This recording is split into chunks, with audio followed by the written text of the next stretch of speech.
Welcome to Everyone Loves Guitar, where we get to sit down and talk with interesting professional guitar players and related music industry experts. If you love playing guitar, stick around. You're in the right place.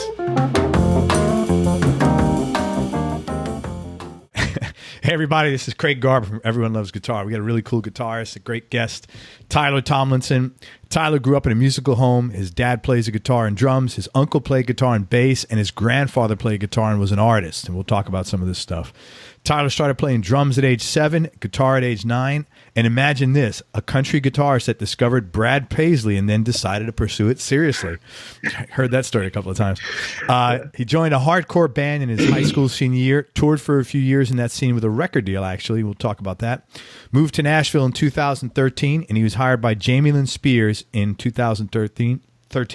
Worked for her for a year. Then he got hired by country artist Eric Paslay from 2015 to 16, and he recently switched over to playing with country artist Seth Ennis, who's just got a record deal on Arista at the beginning of 2017. Tyler, thank you for being on the show, man. I appreciate your time. Dude, thanks for having me, man. Yeah, of course. Appreciate it. So, man, my first question is, how'd you get a record deal in high school? That's pretty intense.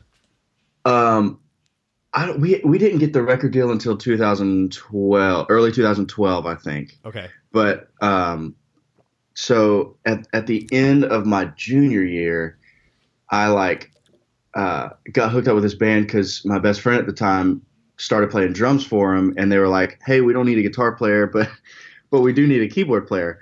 So I was like, "Okay, cool. I can hit keys or whatever. Just tell me what to play and I can do it." So I did that for a little bit, and then I left for a little while, and when I came back, there was a slot open that I could play guitar. So I started playing guitar with them my senior year, and then when I graduated, kept just going at it hard, and somehow I can't remember how the opportunity came up, but I was kind of just there doing my thing, like a couple of the other members were the ones that were like actively because I wouldn't know the first thing about how to go about doing that, especially in the hardcore world. Like, what kind of music? You said hardcore. Like what was a similar style? What bands? We were influenced a lot by a band called Acacia Strain. Okay. It was very, very heavy. Like we were playing 7 strings and like drop G and stuff like that. Wow, so that is pretty intense. Yeah, it was lots of screaming. Do you sing? Background, yeah. I don't really. You have a great voice, man. Your voice is super deep, especially for a guy who's 25. Yeah, I would think you'd be a good singer. I think that's the most interesting compliment I've ever gotten. Really? Great talking voice, man. You do, man. Yeah. If nothing else, you could do like commercials, voiceovers, or something like that as a plan B. Welcome to Everyone Loves Guitar. Dude, you're going to be Greg Garber. Dude, you're my next guy. I'm serious. I'm writing it right down. Awesome voice. I'm going to make notes. Love it. That is awesome. I really dig that. Yeah, it's interesting though. Like I'm very, very clearly a baritone. If you haven't noticed, but most of the singing opportunities are like tenor and stuff like that. So I'm stuck singing above these guys with high voice. Like with Eric, I would have to sing like a third above him, and he's already a tenor, so he's got a pretty high voice, and I'm just like, this is so hard. You can sing alto with that deep voice. But you know what? I go the other way. So I come from a marketing background. See, I would pitch you differently. I would pitch you like, hey, he's a rarity in the country music place. He's got a baritone voice. Not a lot of people have that, so you got to pay a little more for it, but that's okay because supply and demand. Yeah, man, that's how you do it from a marketing standpoint. If you have something that not a lot of people have, always lead with your strengths in marketing. Yeah. Anyway, that's cool. Another seminar for Good another perspective day. on it, yeah. Yeah. Okay, so what? Who got the record deal? How did that? I'm sorry, I cut you off on that. Who got?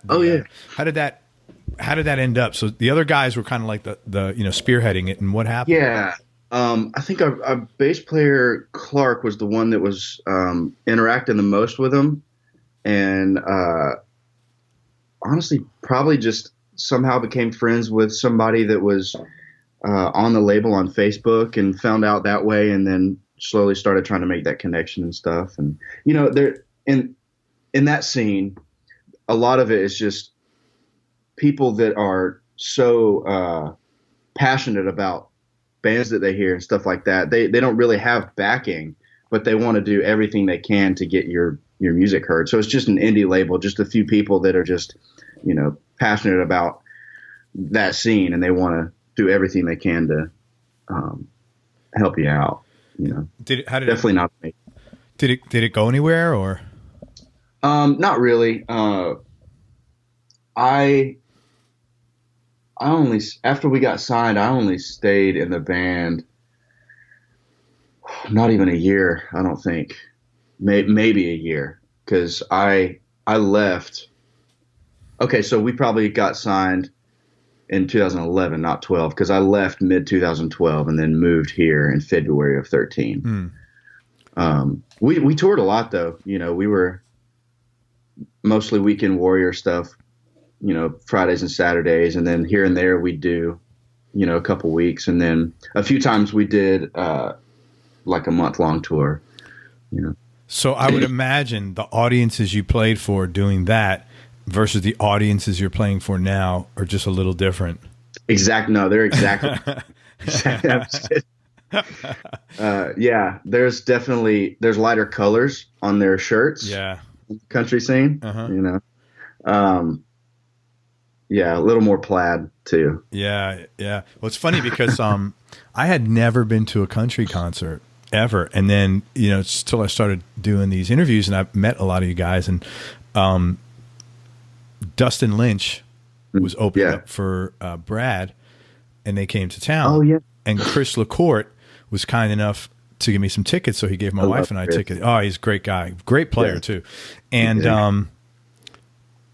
I came home and I told my kids, my sons, my youngest one's your age, my older one's a couple of years older, and I said, guys, you need to start going to country music concerts because there are beautiful women there, man. That's, this is like an untapped secret, It was like, I was like, head over there right away. I don't care what it costs you, just go, And you can feel the love. Oh man, it's family. Yeah, very, very different. So what did you get any lessons out of that experience? You then went to Nashville. I should ask you that. What prompted you to move to Nashville after coming out of that? So actually, my dad he kept trying to get me to move to Nashville when I graduated high school, but I was like, I'm not having it. I just didn't. Why did he want to come here and play? Yeah, just to try to pursue a musical career seriously. And I was just like, this hardcore band, it's like a baby, like you've put so much hard work into seeing this thing come to fruition, and like now it's finally maybe starting to happen. And I didn't want to just bounce on that just to come here and try something new. And finally, it just it kept becoming more and more of a burden on me. So I finally stopped trying to fight it, and this is where the Lord wanted me. So I can fight it as long as I want, but at some point it's going to happen. Sure. And it finally did. And I guess your dad, being a musician himself, saw that you had a certain talent that was above and beyond the average, kid playing around, and that you could tap into that and make something with it. I hope so. Well, I know you don't want to say that because it sounds like bragging, but I mean, he obviously he wouldn't tell you to go to Nashville. He thought you sucked. Yeah. Well, I would guess that's true. Yeah, that's really cool, man. I think that's great. So you had a lot of support from your folks. I did. Yeah. I'm very, very blessed to have the parents that I have. They weren't super stoked on me playing hardcore music, but the few times they did come out, they were really supportive and encouraging and stuff. So I appreciate that about them. Cool. I bet being a parent, they were less stoked about the crowds and the people involved in hardcore music than the fact that you were actually playing it. I would bet. I mean, they probably didn't love it, but like as a parent, you don't want your kids hanging out with hardcore, music crowds. I didn't really get so much that from my parents. It was more my dad's so hard-headed about music. He's like total country dude, and he just couldn't understand anything that was going on. He was like, play some music that like is music, But he's good now and everything, right? Oh yeah, absolutely. He, at that point when I was in high school and everything. I was just like, Dad, you don't understand, like this, you just don't get it, but he came around. What are you working on now that you're excited about? So I have a lot of time off this fall and winter. So it's given me a lot more opportunity to do sessions, and I produce demos as well. Are you getting a lot of session work? Not a lot, but I'm slowly working towards it. Like the producers that have their guys that they've been working with for years, they all started somewhere. Right. So the few guys that I'm working with that are really good friends, it's something cool to be able to work with them now when they're working in their basement, and seeing their product grow, but also like seeing my product grow and whatever. You know what I mean? Yeah. And just for the listeners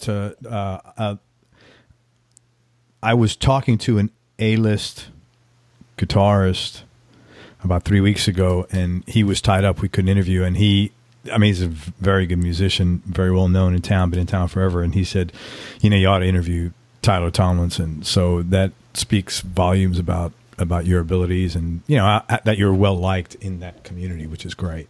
That makes me feel good. I didn't even know he knew who I was. Yeah, that's what people know. People know.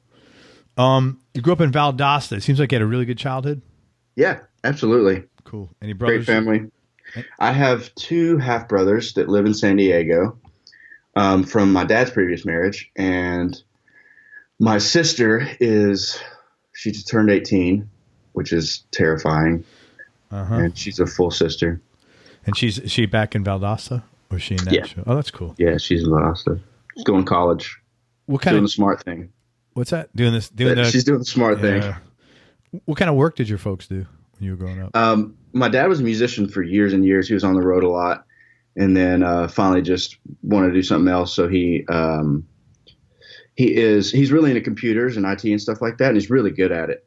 And he got a great job with actually a really good friend is his boss at a bank in Lakeland, Georgia. He's like the IT director administrator for that bank. Oh, that's cool. Yeah, he loves it. I thought you were going to say there's a Lakeland here. I don't know if you know that. Yeah, I've been there before. Yeah, it's like right outside of Orlando.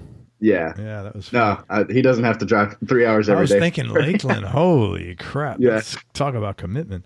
Oh, that's cool. How about your mom? Oh yeah, and my mom is actually it's changed so much. I have like really no idea what it is now. It's she works for a real estate company, and over the last year or two, they've gone through so many changes. I'm really not even sure what it is, but more or less, she's the manager of a real estate company in summer.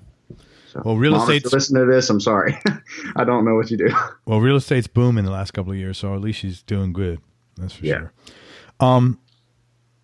You mentioned that your dad played. He was a full-time musician.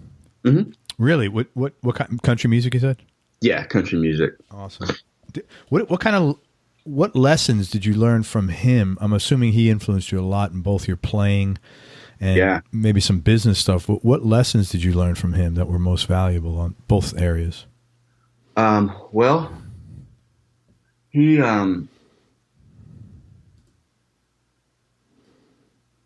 just seeing how much he loved playing music when he was doing it was all the lesson that I needed, honestly. When I was younger and he had his own band that he was the front man of, singer, and, he'd take me to sound checks before I was old enough to get in, and just seeing how all of that worked at such a young age was really cool for me, because, he'd lead the band and everything. And, even just jamming at sound check was really cool.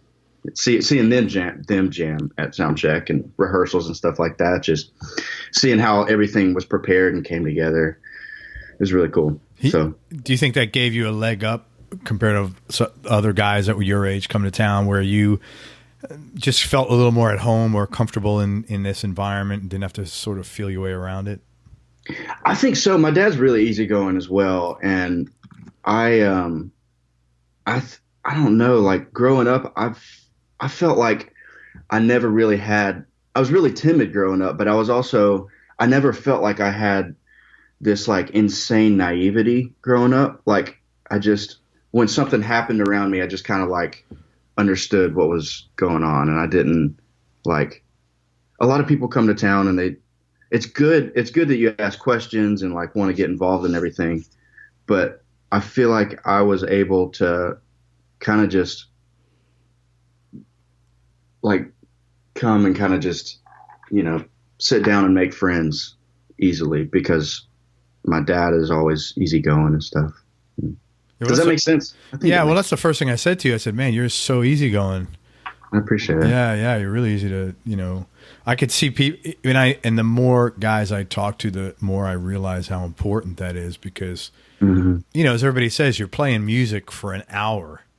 Yeah. When you're on the road. You're with them the other 23 hours a day. Yeah. And so that's like pretty critical where you'll take a guy, to the point where you would take someone that's not as technically sound or even as good a guitar player as somebody else because they're more of a team player, more tolerable, a lot more fun. They can contribute more emotions, and so, yeah, I think that's a big leg up for sure, man. Yeah.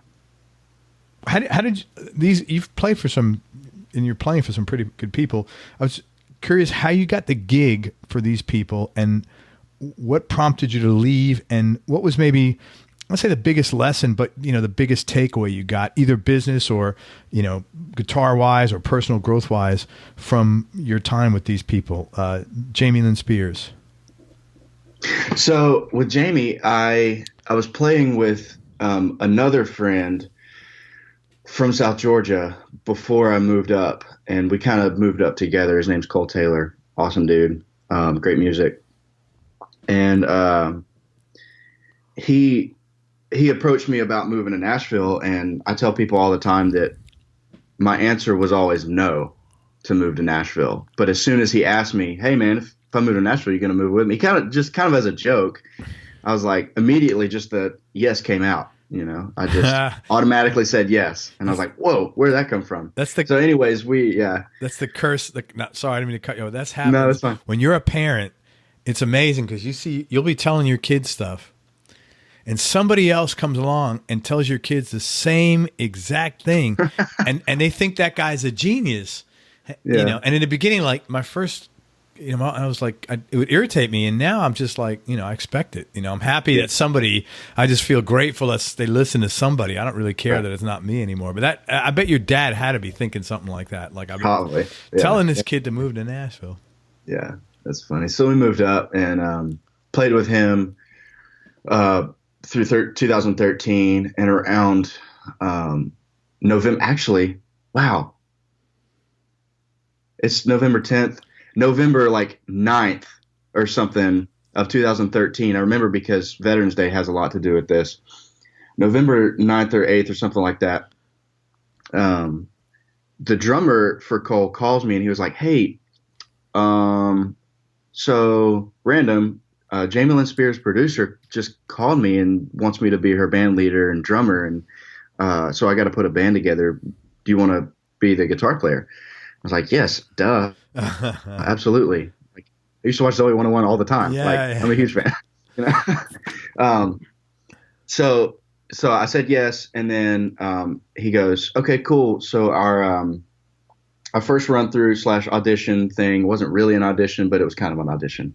Our first run through is November 11th, which is Veterans Day. Right. I was like, okay, sweet. Wait, no, sorry, I can't do that because pretty much every year since 6th or 7th grade, I've played the Veterans Day program at my high school. And I was like, man, if I had more time to find someone to cover me, like I would love to do that, but I can't leave them out in the dark, like there's just not a lot of people who play music in Eccles County, right, which is where I'm really from. And he was like, yeah, I get that. No worries, man. We'll figure something out. Thanks anyways. So I was like, well, there goes a missed opportunity. He calls me back 10 minutes later and goes, hey, so don't worry about it. I called the producer back. He said he'll take me on my word that you're good enough to do it. So you don't have to come to the first run through. Wow. I was like, what? Like, are you sure? Well, it's sure? like you're where you're supposed to be in the universe. Yeah, absolutely. The Lord wanted me to do it. So he opened the right doors and kept them open long enough. So I did that for a year. And towards the end of 2014, funny enough, her producer was the one that threw my name in the hat to play for Eric Paslay. And because they write together a lot and they're really good friends. And he knew that Jamie wasn't going to be super busy, which is totally fine, but he called me and he was like, hey, just to let you know, put your name in the hat. I feel like this would just be a great fit for you. Eric's a great dude. Y'all have a lot of the same beliefs and stuff. And just feel like it'd be great for you. So that's got to feel good when someone does that. Absolutely. Yeah. Because their reputation's on the line too. Yeah. Yeah, that's really cool, man. Yeah. So I auditioned for Eric. Oh, you actually had to do an audition for that one. Yeah, that was a real. Yeah. You can't keep getting a bye. No. But it was so laid back. Like his drummer at the time had just a shed out back that was kind of a studio type thing and really laid back. I came in and he was auditioning bass players at the same time too. So we kind of we came in and made small talk, and Eric was late like he always is, and so we had a little more time to kind of just take the edge off, and then came in, and I was the first of 6 guitar players of the day. So already I was like, yeah. So already I was like, okay, yeah, first of 6, like they're not even going to remember me by the time the 4th guy comes around, but did it. I feel like we meshed really well, and called me back the next day and offered it to me. Funny enough, though, the bass player that auditioned with me did not get it. A different bass player, because they auditioned 6 guitar players and 6 bass players. Oh, that's a lot of people. Yeah.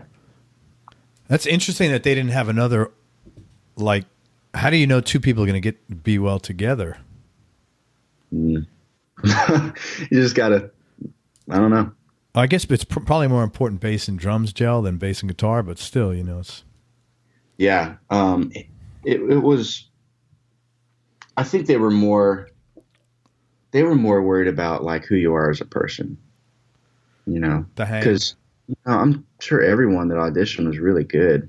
Everyone in Nashville is really good, but like we were saying earlier, you're spending 23 hours extra a day with them on a bus or in a hotel room or, even in a van, so Eric's really good at like judging character, which is in a good way. Yeah. That's good. So everything worked. And you were with Eric for a year and a half? 2 years. Yeah. What made you leave to go work with Seth, and how did that all happen?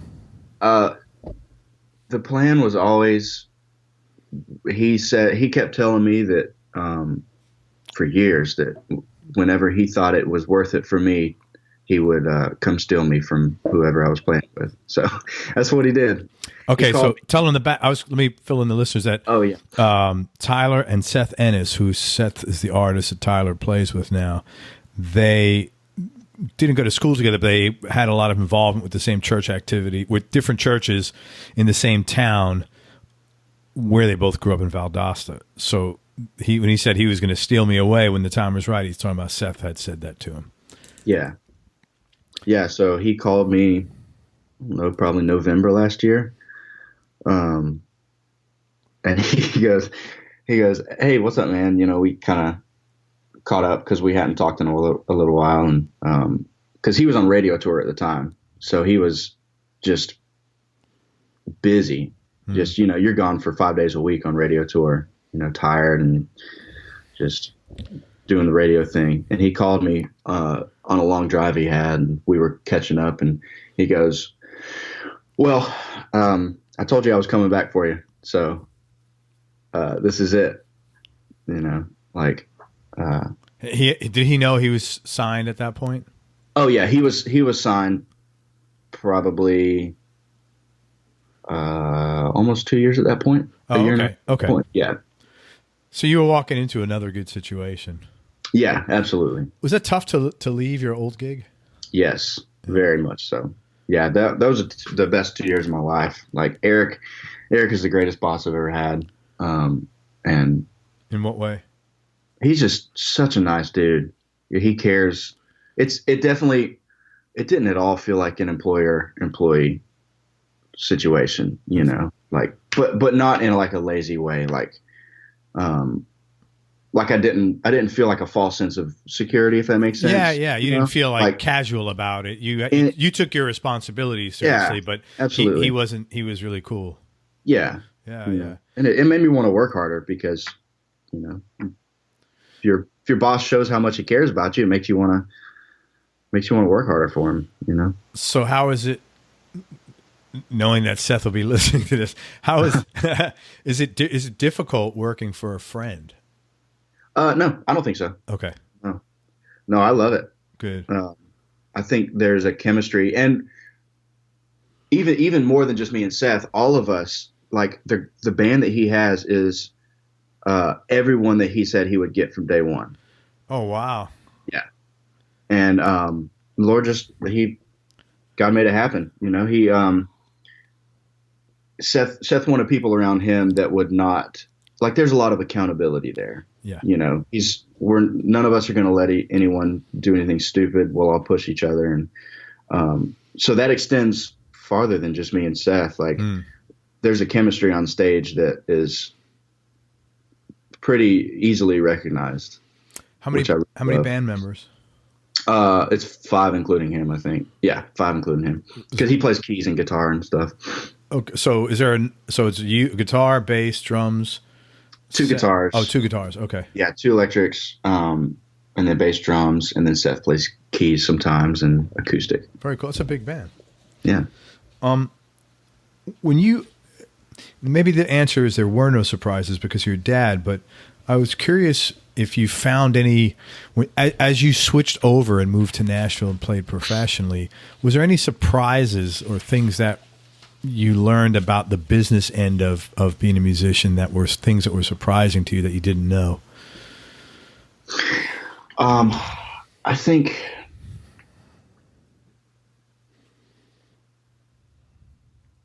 that it was important for me to realize that like this is my career too, you know, because up until that point, I didn't really even think about it. I was just kind of playing with Cole or playing with a couple other friends down there, and even the band, you know, like I think there's a good impulse in wanting to stay just because you feel loyal to it or whatever. But it was really good for me to realize when I came here that, like, oh, I have my own career that I need to think about, you know, like I can't pass up things just because I have some sense of loyalty to someone, you know, like it's just as much business for me as it is for them if they had to let me go, you know. And it hasn't at all, the times that I've had to leave, it hasn't at all hurt friendships, you know, not one bit, you know, because people understand, you know.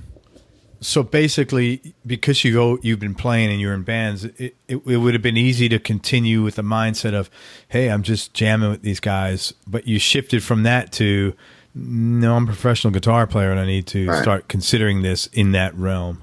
Yeah. Like when the Jamie opportunity came along, she basically took all of Cole's band, so drummer and bass player. So that was easier for me because I had been comfortable with them for so long, and we kind of just stayed as a unit, moving over to her, and we still played with Cole all the time. Just schedules were able to work out, but when I left Jamie, I was going into an entirely new situation, and I was freaking out about it. Like I didn't want to make them, like, the band think this or Jamie think that I was just unhappy there, because and that at all was not at all the case. I was so happy, but her tour manager encouraged me with understanding that, this is your career too. You have to take an opportunity that you feel is right. Well, so that helped a lot. Yeah. So like having that support, having somebody else sort of validate that, this is, yes, man, this is a business. Yeah. Made it easier for you to absolutely know you made the right move. Mm-hmm. That's really cool. Yeah. Hey, let's talk gear for a few minutes. Yes. I love gear. What is your, never heard a guitar say that, guitarist. No. What's your go-to guitar right now, and maybe what other two guitars would round up your top three? My number one is a Nags Chop Tank, Knaggs. It's sort of shaped like a Tele, but not really. Let me see it. Where are they out of? Maryland. Here it is right here. It is amazing how many. Wow, that's good looking, man. I've never seen that. Her name is Belle. Is that a rosewood or ebony? It's a Coca-Cola. That Coca-Cola fretboard. I've never seen that. It's very smooth. It's amazing how many really good boutique luthiers there are out there. Mm-hmm. How did you get hooked up with these guys? Actually, the utility player, he played banjo and mandolin and acoustic some and dobro with Jamie. He's been playing them for years. His name's Ben Miller. And if you haven't interviewed him, you need to, because he is incredible. Okay. I was half a guitar player I am before I started playing with him. Oh, he's a good player, huh? Yeah, very good. And what's weird, I was playing lead in a band that he wasn't really even playing guitar. I felt like this is not right. Something needs to switch here. Yeah. Anyways, he's been playing them for years, and he invited him out to a show and got me hooked up with him, and we worked out a really good arrangement. I've been playing them ever since. That's my number one. It's they call it a Tele tank because normally it comes with like a Strat setup, but I'm not really a Strat guy. I'm more of a Tele guy.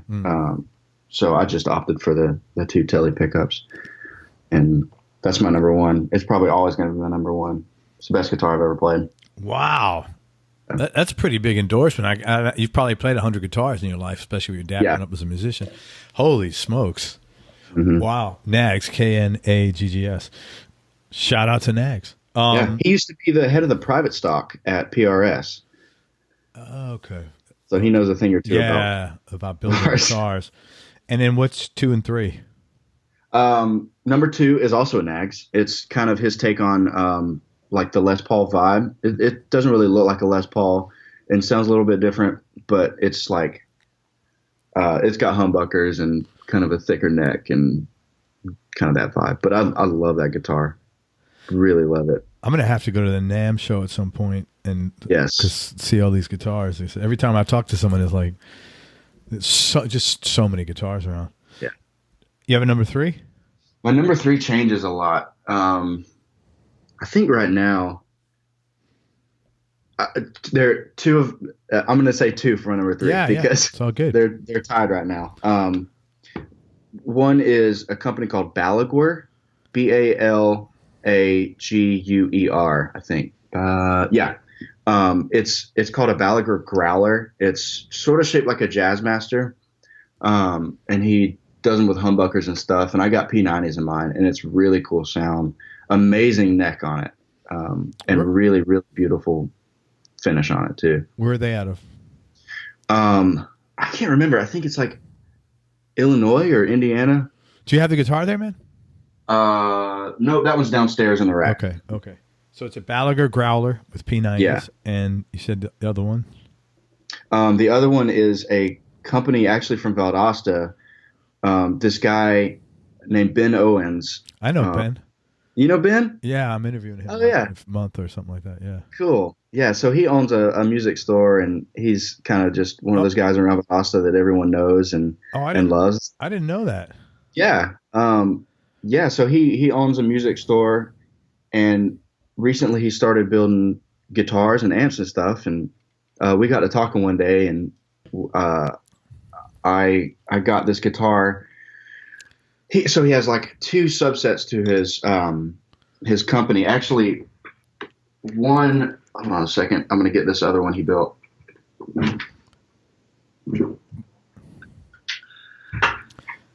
Wait a minute. I'm thinking it may be a different Ben Owens. Is he a guitar player in Nashville?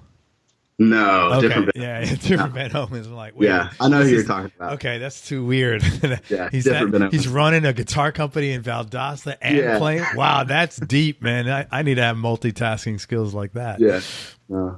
So he has a company that's basically him by himself called Wet Horse.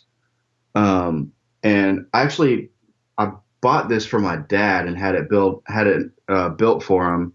And he has retired from playing guitar, so he made me bring it back up to Nashville. That's cool. I love this guitar. That's a nice looking guitar. But the one that I'm super stoked on is the other half of that company is called Owens and Wood. Another guy named Daryl Wood like sources his materials and stuff like that. It's like a Les Paul Jr. special, but it has two Firebird pickups in it. And the little mini, yeah, the mini humbuckers. And when I told him that's what I wanted, he was like, "Are you sure? Are you sure?" I was like, "Yeah, trust me. Just make it all mahogany. You know, do the normal, make it a dark guitar and put those pickups because those are bright pickups." And he's like, "Okay, like whatever, you know." And then when he finished it, he was like, "Okay, I see what you mean now." Right. There's something magical about those pickups and that guitar. So, are they the actual Gibson pickups? No, I think they're Seymour's.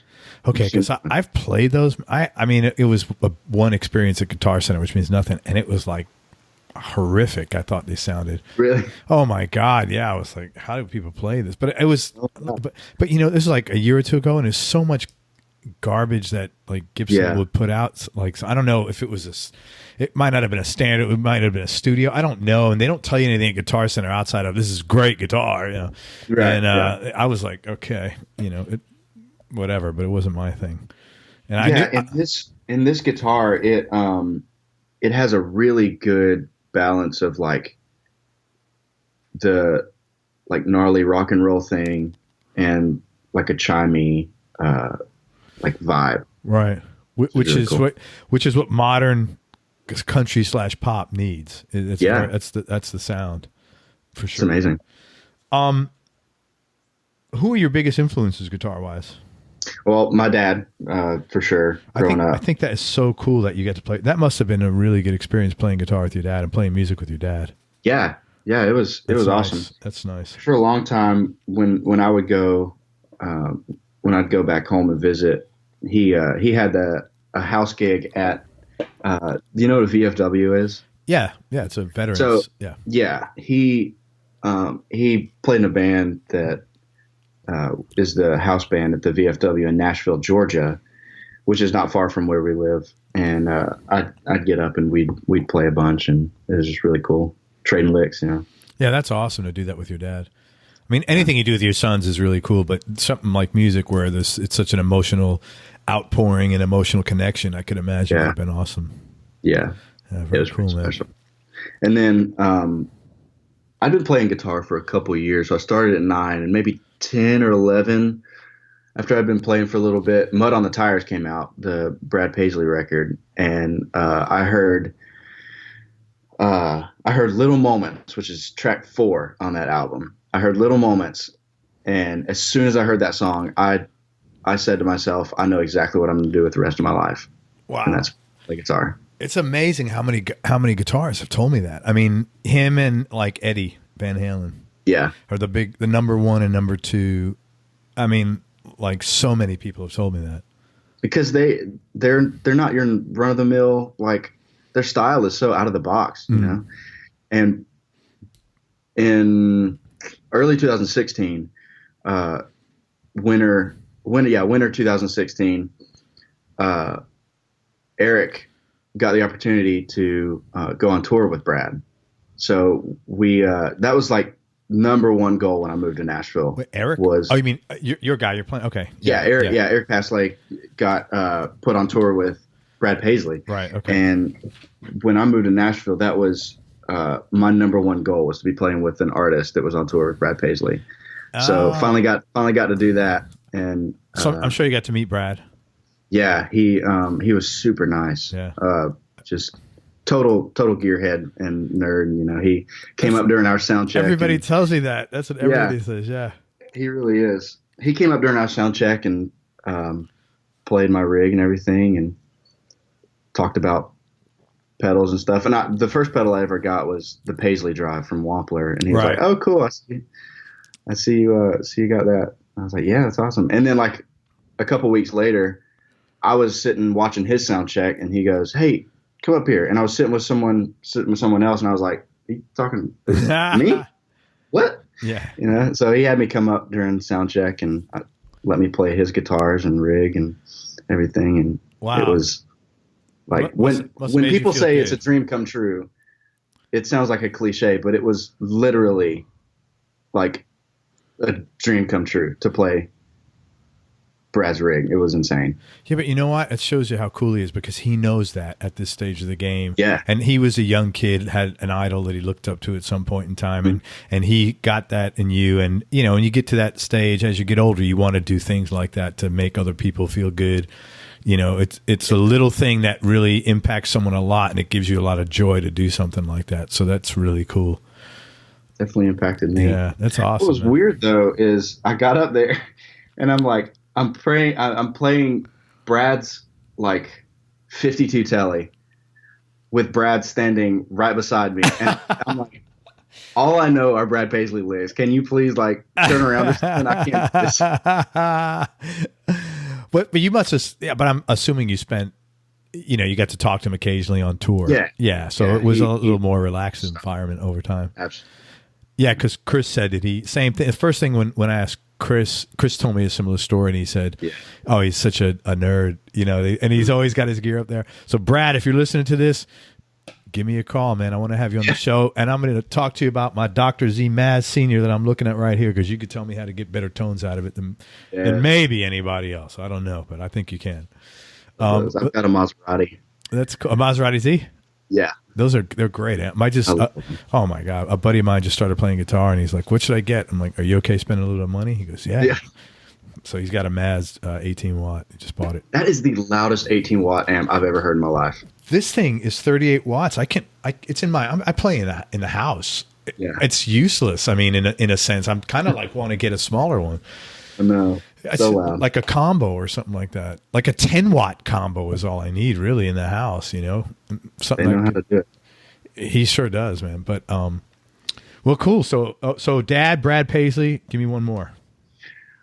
Ooh, the third one's hard because there's so many. Give me a couple. Eric Johnson. Oh, yeah, great. Huge for me. And speaking of class guys, I've heard so many nice stories from older guitar players in Nashville. Oh, that's cool. That he's just such a warm and genuine guy. You too, Eric. Cool. So you're listening, you get to get on my show. Do it. Eric Johnson, who else? And Steve Vai. Yeah. So all your guys, so you tend to lean towards the guys that are technically more advanced as well. Yeah. I don't think it was even that drew me to him. It was like, it's just like they're weird. Yeah. Their style is weird. Out of the box. Yeah. Yeah. I love it. And you can hear, especially with Steve Vai, you can hear emotion in what they're doing. You know, like the way that they phrase their runs is just almost vocal-like, you know. Yeah, I haven't listened, in all fairness, as much as Steve Vai, but I've listened to quite a bit of Eric Johnson. I love his playing. It's so good. Yeah, really, really out of the box, as you say, for sure. Yeah. What was the first guitar you had? My first guitar was a Yamaha Pacifica. It was shaped like a telly, and it had some awful humbuckers in it. You still have it? I don't. I was going through a heavy metal phase before before the hardcore band. This was middle school. I was going through a heavy metal phase with my friend. We were in a 2-piece band and we just did covers and stuff just for fun.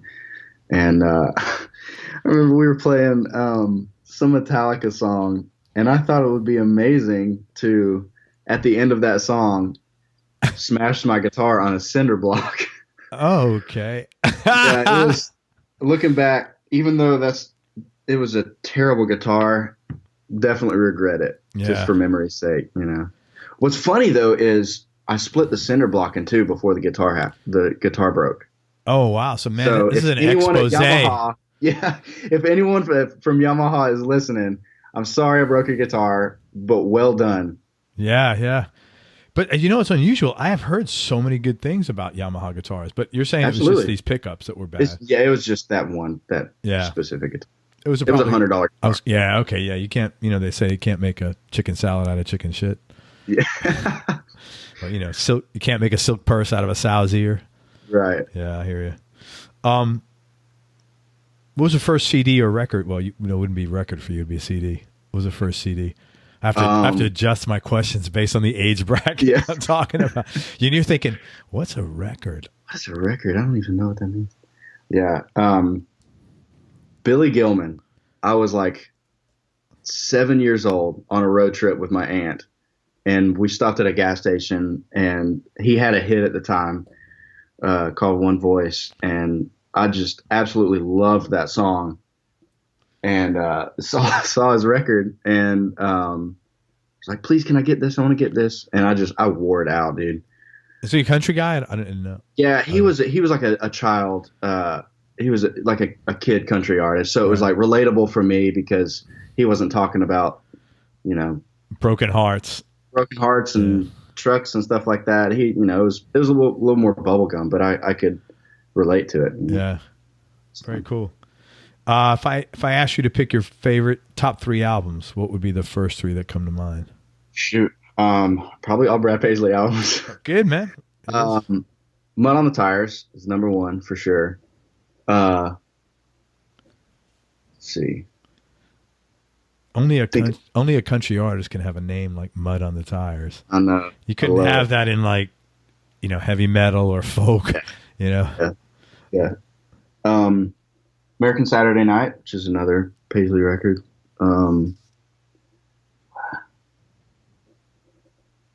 Charlie Worsham's first album. I can listen to that thing from now until time ends, and I would never get sick of it. Cool, man. All righty. Tell me something about yourself that people will either be surprised to hear or will find a little odd. Oh, man. I'm an introvert. Really? I'm surprised to hear that. Yeah. Wow. Well, I would never know, man. I fought it for years, but over the last really this year, I've just embraced it. Okay. So how are you like from this? I don't know what the hell dial pad came up. Even your computer's surprised by that. Yeah, I'm secret. You need to call somebody right now. Immediately, man. Do not pass go. Do not collect 200. How are you, like, from the time we got on the phone, you've been, like, super, like, direct, outgoing? Yeah, I don't know. I definitely, I think, I really honestly can't explain it. Like, I'm pretty outgoing when I should be, I guess. But if left to your own devices, you prefer to be, like, in solitude. Yeah. Interesting. I would have never expected you to say that, honestly. That's what I mean. Like I've embraced it recently and benefited greatly from not fighting that. Yeah, well, be yourself, man. You gotta be who you gotta be, you know? And you're doing it for someone who's an introvert. I give you credit because you're running this show, man. Here, you're doing good. No, seriously, man. Thank you. That's a big, big check. Put that big check in your box there, man. What's your non-musical superpower? Oh my gosh. something like something real or like a fantasy? No, I mean, usually it's like something real that you're like really good at. What's your Yeah. superpower? You know, like I think, besides smashing cinder blocks. yeah, there we go. That's what it is. Uh, I think that I've kind of noticed that over the years I'm kind of like a jokester. But if I'm the only, if someone else in the group is also a jokester, I kind of like flip to the other side and kind of not in like an insecure way, more in like a balancing way, if that makes sense. Like I feel like I have this characteristic that, and I don't even do it on purpose. I've just like, when it happens, I'm like, where did that come from? Like if everyone in the group is being very serious and, you know, maybe down or whatever, having a bad day, I just automatically try to lighten the mood. Hmm. And if everyone in the group is cutting up being silly, I automatically try to like not bring everyone down at all. Not at all. No, don't hear that. I'm the cooler. Yeah. Yeah, no, not at all. I'm trying to think of how to explain this well. I try to be like balancing in a conversation, if that makes sense. I don't know. I mean, I don't know how to explain that. Well, you know what I was just going to say, and until you ruined it with your answer, was your communication skills are really good especially for someone 25. I think you have really good communication skills, and then you messed it up with that answer because I don't understand the first. I'm trying. I don't understand either. I want a different answer. Get a different superpower, one that makes sense. I can fly. There you go. That got it. Check. Yeah. Single or you in a relationship? Single. Happily single. Happily single. Well, you're only 25, man. Yeah. My, I was telling you we have a granddaughter, and so like my older son, and it's been like birth control for the two younger ones. They're like, whoa. Can't handle that. Yeah. So it's been good from that standpoint. Any bad habits? Yeah, I procrastinate a lot. I watch too much Netflix, and I tend to get lazy. Really? I find that hard to believe. Well, I don't. No, you seem like you jump on stuff, actually. Well, thanks. Yeah, I mean, like opportunity-wise, you seem like you're not lazy. You seem like you jump on stuff. If you're talking about lazy, you wait an extra day to get the wash done, that's called being normal. But I mean, thank you. Yeah, I think you probably seem like you're a hustler, actually. Appreciate that, man. You have any hobbies outside of music? Oh man. Recently I've picked up more reading and got some good books that I'm interested in, but my whole life I've never, like when I was younger I did video games a lot, but that kind of consumed me, so I was like I gotta get out of this. So for the last however long I haven't had any interest other than music as far as that goes. Yeah. It's an all-encompassing hobby, and then when it's your job, it's hard to get away from anything but that. Especially now, you're early in your career. You're on the road. You're doing sessions. You're trying to hook up with this guy and that guy. So it's got to be all-encompassing at this point. Mm-hmm. And I love it that way, honestly. Yeah, like I live, eat, sleep music, but not in a bad way. I'm not like unhealthily consumed by it.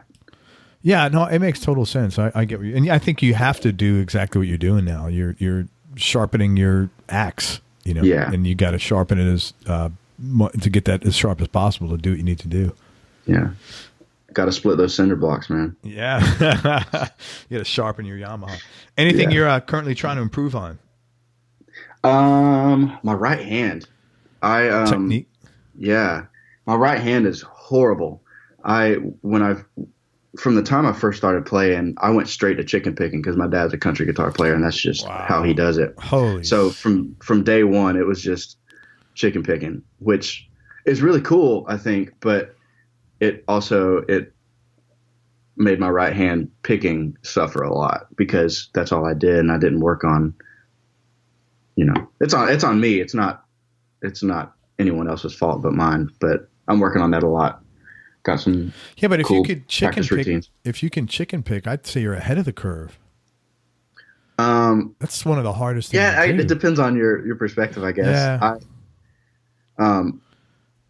I guess it's just the way that I do things. But if I'll do a pentatonic run, I'm not picking every note alternate picking normally. Mm-hmm. I'll do the Chet Atkins thing where you pick nail, pick nail, pick nail. What's wrong with that though?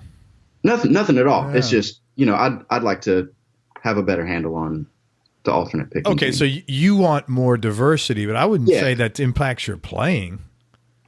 Your sound. Yeah. Yeah.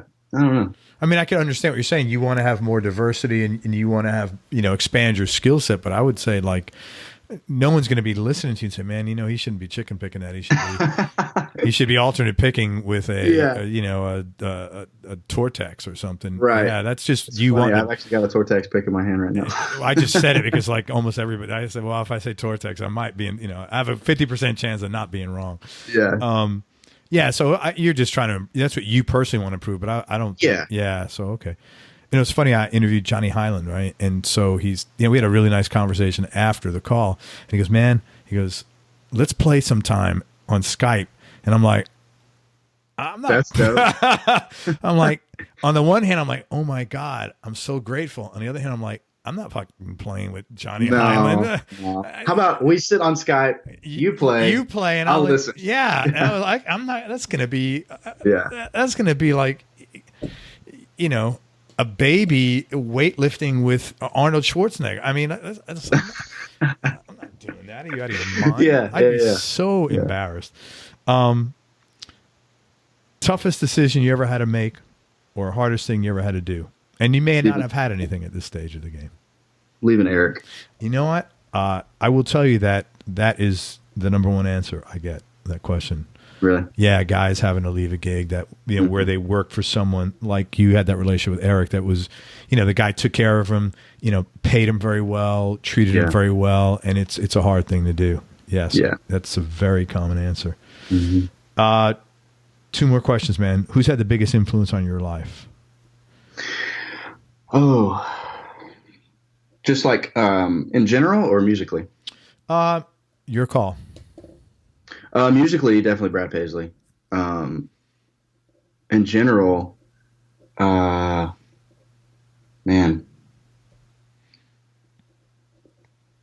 I think my worship pastor back home, Spence Parkerson, kind of took me under his wing when I first started going to church early high school, and made sure that I didn't get lost in the humdrum of, I don't even know if that's a word. The busy high school thing, getting caught up in, just being an idiot, and,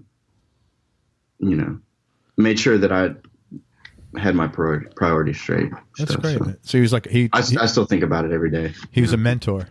Yeah, absolutely. That's great, man. Congratulations. Yeah, well, he did a good job. You're a super nice kid, man. Thank you.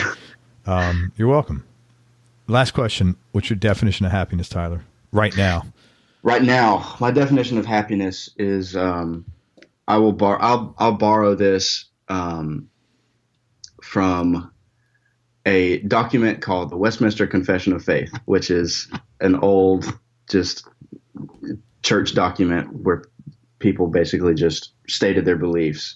The chief end of man is to glorify God and enjoy him forever. So my definition of happiness is enjoying Jesus in everything, because my feelings are going to change tomorrow about God knows what, so I'm going to feel different tomorrow than I am today.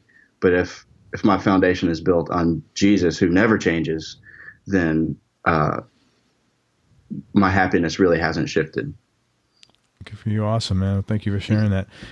Anything you want to promote, or how could people get turned on to you? I know you have some demo videos online. A couple, yeah. I actually need to do more of those. Yeah, man. You do. I've been wanting to for so long, but I'm really, really terrible at putting audio with video. Like every time I try it, it's just so hard. It doesn't match up. My hands don't like. It's editing is very difficult, man. And putting the video component together is much harder than just playing. But I thought they were good videos though, for whatever it's worth. Thank you. Yeah, I thought they were good. I was thinking, man, I'm surprised that there weren't more of them on there. It's just it's intimidating. Like bouncing the audio, and then like I have to do like 50 billion takes because of like one stupid mistake. Do some short ones and on Instagram. Yeah, that would be a lot easier for sure. Yeah, do some short ones on Instagram. It's a good idea. So how can people find you? How can they learn about you? How can they come see you on tour? I'm pretty active on Facebook and Instagram. My Facebook's just my name, Tyler Tomlinson, Tomlinson, and my Instagram is Tyler Cole Guitar, Cole Guitar. All right, man. And when are you coming back on a tour? Seth is working on a record right now, so we don't really have anything on the books. We're kind of just waiting on him to get all of his ducks in a row and get some great music out. So we don't really have anything booked right now. Well, man, when you come down to Tampa, Orlando, make sure you let me know, and I'll come out and see Absolutely. You. All right? You got it. Hey, Mom and Dad, you did a great job with Tyler. Thank you very much. Love you. There you go, man. Hey, thank you for your time. I really appreciate it. Introvert or not, I really appreciate your time, and you did a great job. Thank you, man. And I'm really glad we get to chat. In a couple of years, I'd like to have you back on the show because your career is going to do real good. And I'd love to see you play because you must be a hell of a player. So, thank you. Man, thank you for your time. Appreciate it. Thanks for listening, everybody. I hope you enjoyed this interview as much as I did. Thanks again to Tyler Tomlinson for spending time with us. I appreciate it. Look him up online. Again, it's Tyler, Tyler, Tomlinson, Tomlinson. Instagram is Tyler Cole, Cole Guitar, and then he's on Facebook. And he has a YouTube channel, and yell at him to put more videos out there. All righty. Go to everyonelovesguitar.com and sign up to get notified about future episodes. And be nice. Go play a guitar and have some fun. Till next time, peace and love, everybody. I'm out. We hope you enjoyed this show. If you did, subscribe to the Everyone Loves Guitar podcast, and you can do this online at everyonelovesguitar.com or on iTunes. And if you like the show, please leave us a 5-star positive review. The more 5-star reviews we get, the higher our show ranks, and higher rankings mean we get to continue speaking with cool, interesting guests on our show. We'll see you on the next episode, and until then, keep playing your guitar and have fun making music.